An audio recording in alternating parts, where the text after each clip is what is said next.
with the state of the present economy, I'm not for spending any money for a study, but I myself wouldn't mind volunteering. There's $20,000 set aside for studies.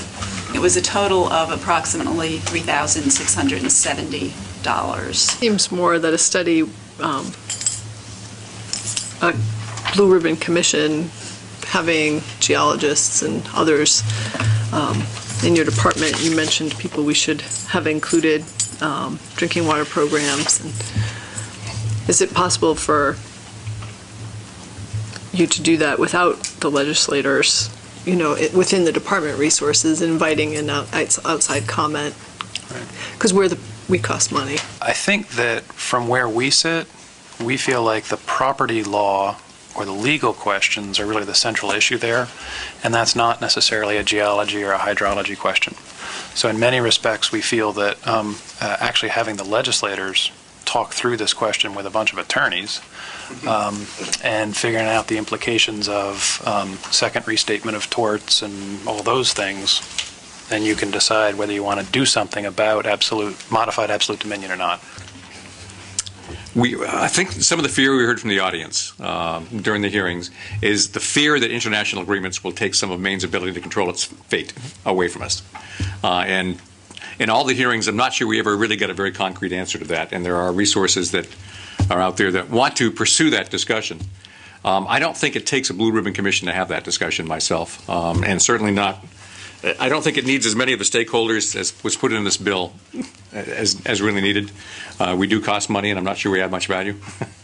I don't know is it's that simple. I mean, what this calls for is a huge undertaking, it seems to me, when you're talking about all of the legal and policy implications of this matter. And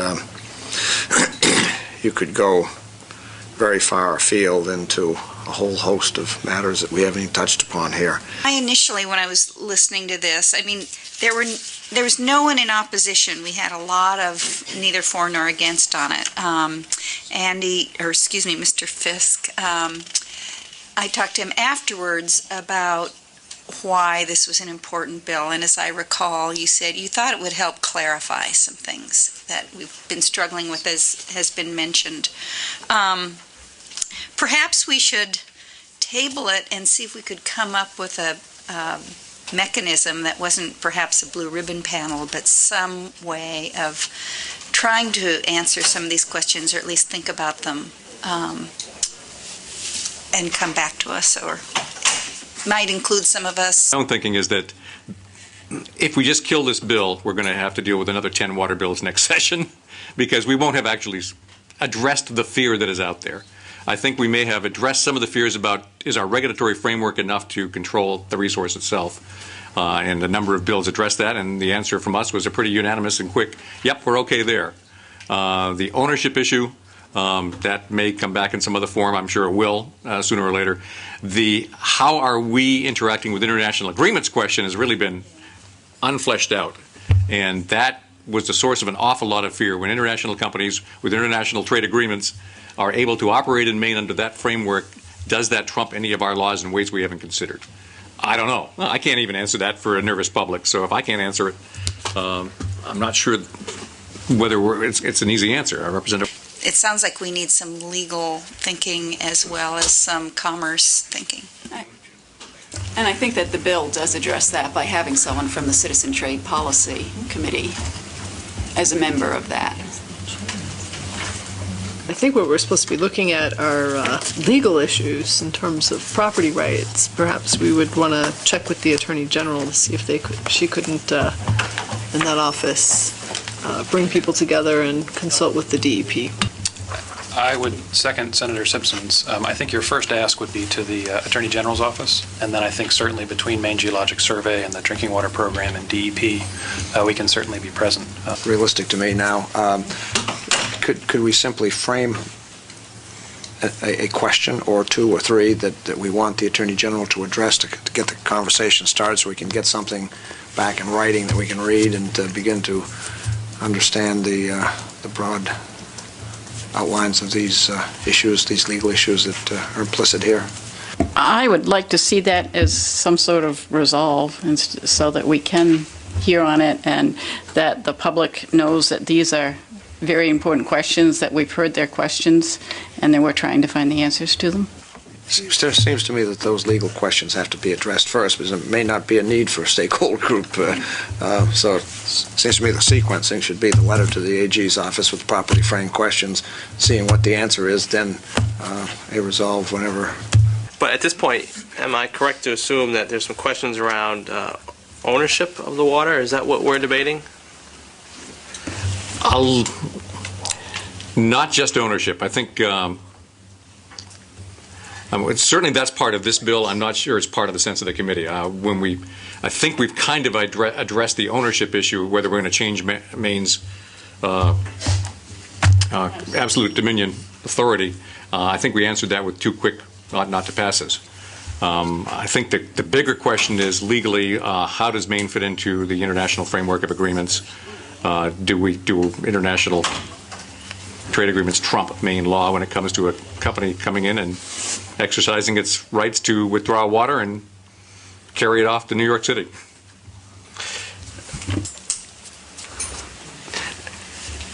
I'm concerned about that position because I'm wondering how far those arguments could go in regards to all of our natural resources and other products and so forth manufactured here in the state. I think it'd be good to get those questions answered and set this issue either to bed or potentially move it forward. But I'm just hesitant about creating a Blue Ribbon Commission, and I think the committee is as well, because I walked in when I heard a few comments. At this point, I'm more in line with Senator Smith's thinking. However, I'm also thinking about the calendar and how that would,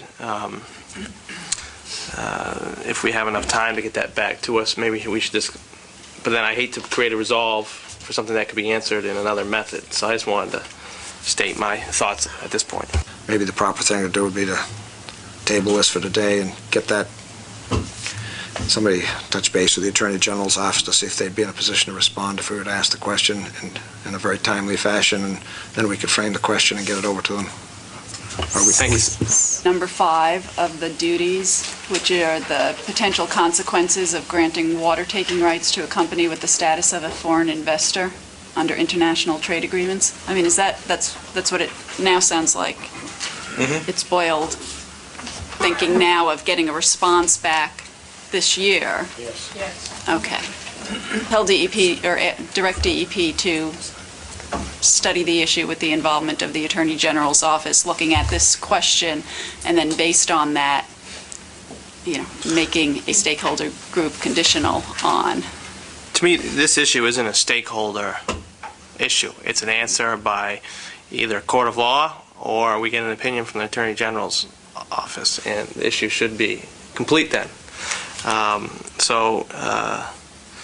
I think I agree with Senator Smith that we could turn this issue around quickly. However, I don't know what the actual question will be. I think right now it all would not, if it's just looking at international trade agreements, I'm not sure that DEP would really have much involvement in it. If it's just looking at that legal issue, it would simply be requesting the Attorney General's opinion on it. If you broaden that to something else. I would concur. Sorry, Andy.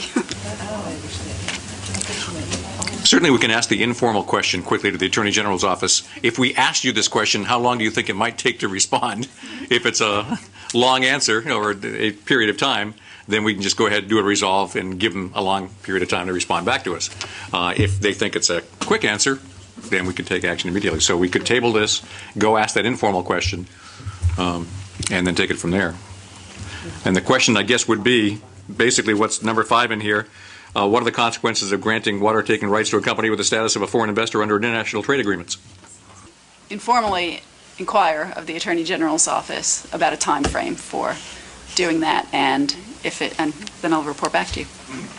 It doesn't sound like the committee is inclined to form a Blue Ribbon Commission due to the reality of we just don't have the money at this point.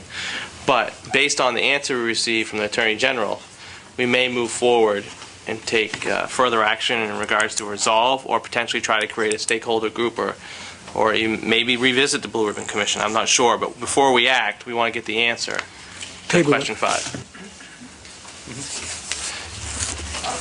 Senator Smith. I now move we table this item. Hearing a motion from Senator Smith and a second from Representative Ayotte. Tabling motion is non-debatable. All those in favor?